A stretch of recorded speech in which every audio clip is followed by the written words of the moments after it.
What's up, YouTube? OTL Perp here, or Vaughn, or V, however you know me. But we back with another story time. Now today I want to talk about my first car I ever had. Now this car was some bullshit. Okay. I was maybe about. Let me take y'all back. Story time. Let me take y'all back. I was still living in Detroit. For those of you that don't know, that's where I'm from. But I was probably like 17 years old, and I was a dishwasher. Yeah, I was a dishwasher at a job, probably making $11, $12 max. Wasn't making nothing at all. And yeah, I was there with my cousin. Now my cousin, let's just call him Alan. So me and Alan was steady back and forth, just talking to each other about, oh my god, I can't wait till we get our first car. We're gonna do this, that, and the third. You know how the teenage lifestyle is. And so I found a car on Facebook Market. Wait, hold on. Before we get to that part, let me mention. Okay, so my cousin Alan ended up getting his car before me, maybe like a week or so, and that's what kind of made me rush and get a car. Now that I'm thinking about it, I really could have took time and stacked up more money to get a vehicle, but you had to learn. So yeah, I was on Facebook Market and I seen somebody had like a 1995 Ford Escort, which I'm pretty sure had a dog shit amount of miles. But me being 17, I don't know anything about miles. I don't know what to look at on a vehicle. People told me not to even buy this car, like people older than me. But you being a teenager, you thinking that everyone is hating on you for, you know, getting a car and all. But so my cousin Alan took me to go buy the car, and so we went over there. We pull up in the parking lot because it was at an apartment complex.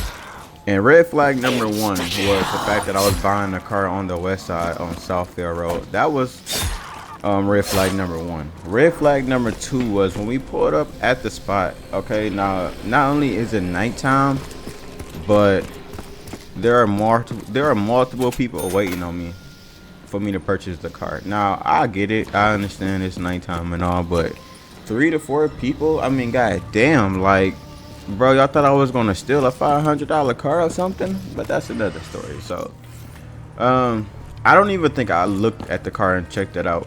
Like I was really a teenager, really like. So, the car was $500. I think I probably only had like 480, and they just let me get it with that. I think like two of the tires had a flat. So me and my cousin stopped at the nearest gas station, put air in it. Now, I was afraid to drive my car, so I ended up driving my cousin's car, and he drove my car, and I think he trailed behind me. I think he told me to get in front of him at first, but if you know me and you know I'm such a hyper person with adrenaline, I can't stay behind nobody, so I just end up taking off on 8 Mile. And so yeah, so I had the car, told everybody I had it, was just bragging about it. And so about 5 days go by, no issues with the vehicle. I mean, I loved it. Like, I didn't want anything out of the car wash. Oh yeah, and by the way, the oil place, where you get your oil changed at, they scammed me.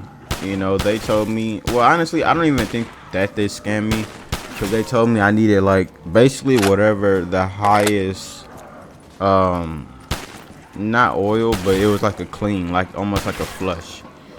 And I was told to just go get a basic oil change, but I ended up falling for this scam or whatever and paying like $80. It's, you live and you learn, god damn it.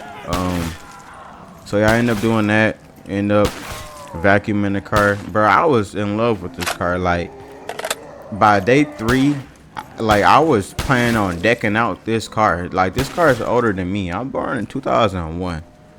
Now I don't want nobody calling me Unc out here, so don't call me Unc. But I'm born in 2001, and this car is older than me. And so sadly, day 5 has came. Now my cousin Alan, yes, he's still in this story. me and him decided to go to Walmart, okay? Because I was staying with my dad, and we collect bottles, you know, like pop bottles, and we had our garage filled with just black trash bags of pop bottles. So we went to Walmart because up there in Michigan, you can return pop bottles for 10 cents, you know, glass, plastic, whatever. So me and him fill up both of our cars with these bags, and you know, we were planning to probably end up using the money to just go buy some weed or something. But so yeah, we're on the way up Gratiot. We turn in all the pop bottles, and I'll never forget this moment because we had two options: take Gratiot back down to Detroit, or take the freeway back to Detroit. Now, my cousin wanted to take the freeway because, you know, he was already more experienced in driving than me. At the time, I was afraid of the freeway. I avoided the freeway at all times. Like, I don't care how long it took me to get somewhere. I'm not taking the freeway. So, luckily, I didn't, though, because, yeah, I decided to ride down Gratiot, and my car is just slowing down a little bit. And I'm thinking to myself, what the fuck is going on? Luckily, it wasn't no traffic or anything, but I'm just thinking to myself, like, what the fuck is going on? So I pull over. If anybody know where that National Coney Island is, I pulled over right there, the street before, right there on Gratiot, and like between 12 and 11 mile. And yeah, the car like would not move. The car would not turn on. Now at this point, my heart is down in my ass. Like, I can't think. I ain't pissed. My mind is just, it's everywhere. So we ended up, I think somebody seen us, and he helped us like push the car further like onto the road more. And he was looking at the vehicle, and I can't even lie to y'all, I don't remember what he said was wrong, what was wrong with it.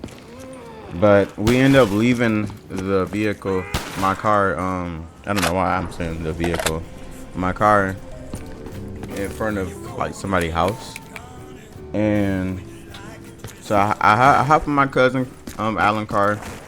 He takes Gratiot down, and I'm just laying in his back seat. Like, I don't have a seatbelt on, nothing. I'm just laying and wait, no, hold on, let me go back.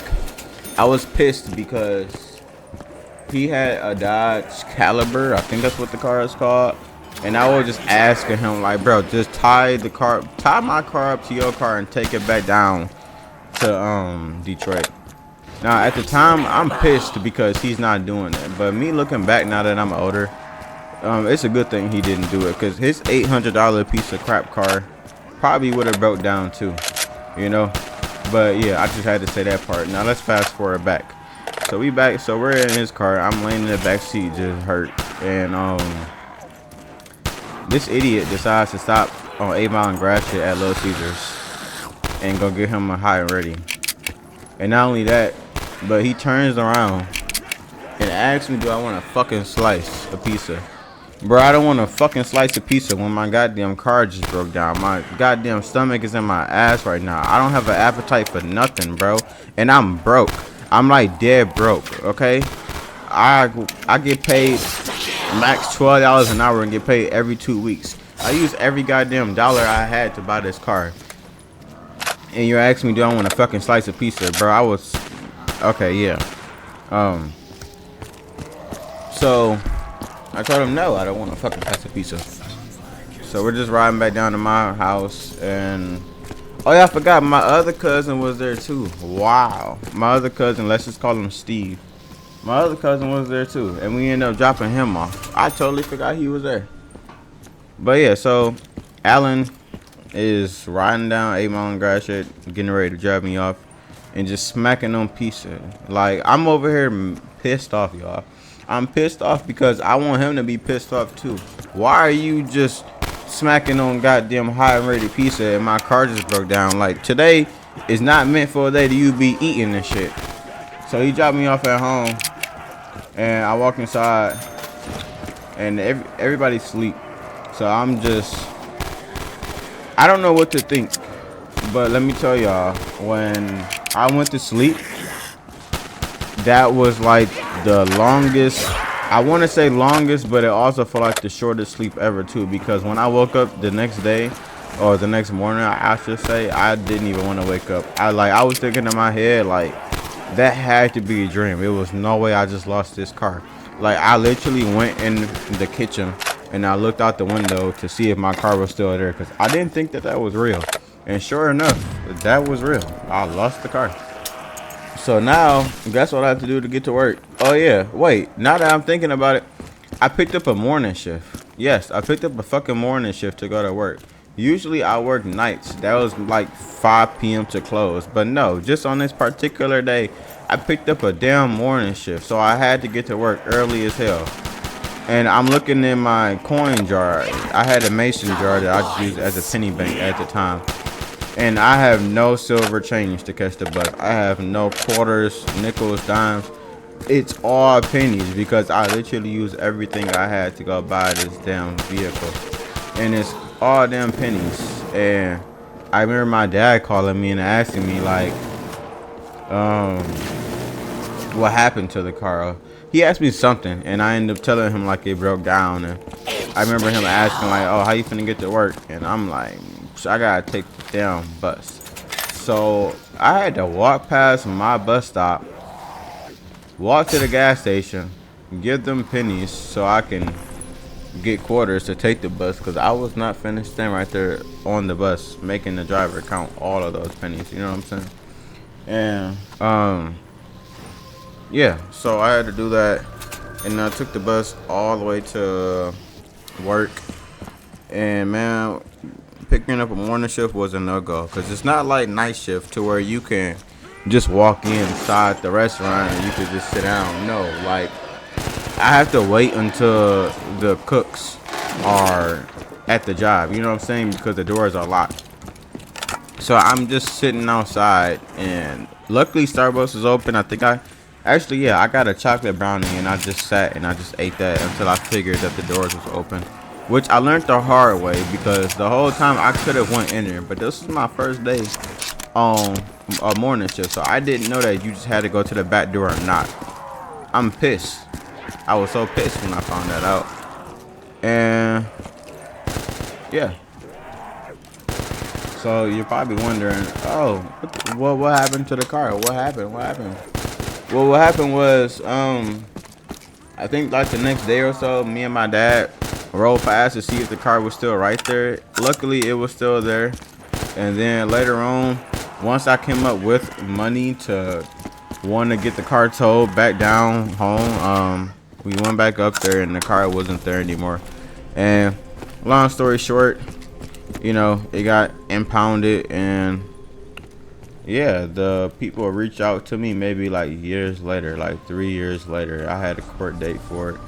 And yeah, I had like a Zoom call, because now this was like the pandemic. Now I'm probably like 19 or maybe 20. I don't know which one I was, but this was like the pandemic era, you know. So you had to do the Zoom court meets, and I just told them like, hey, I was 17 at the time. I bought a car that I didn't know, you know, this, that, and the third. Luckily, the officer was nice enough, you know, and he said he didn't want to press charges. And yeah, that's how that went. Yeah, that was the bummer experience of my first car, a 1995 Ford Escort, from me being hard-headed and not wanting to learn from nobody. And after that car, yeah, I ended up getting a 2008 Buick Allure. And that's also another story too on how I lost that car. I had to do another story time, because that was just a crazy day on how I lost that car. But I'm gonna say that for the next one. But yeah, I just wanted to share my experience about my first car. That was pretty wild. If you were to ask me when I was 17, when that car was breaking down, in my head I was about to die. In my head, it was cars driving on grass, you're doing like 100 miles per hour behind me, and they were gonna smack me. When in all reality, it wasn't even a car around me. Like, I could literally walk across grass. It wasn't even a car outside. But yeah, man, I'll see y'all next time. OT other gang, OT other guys. See y'all in the next one.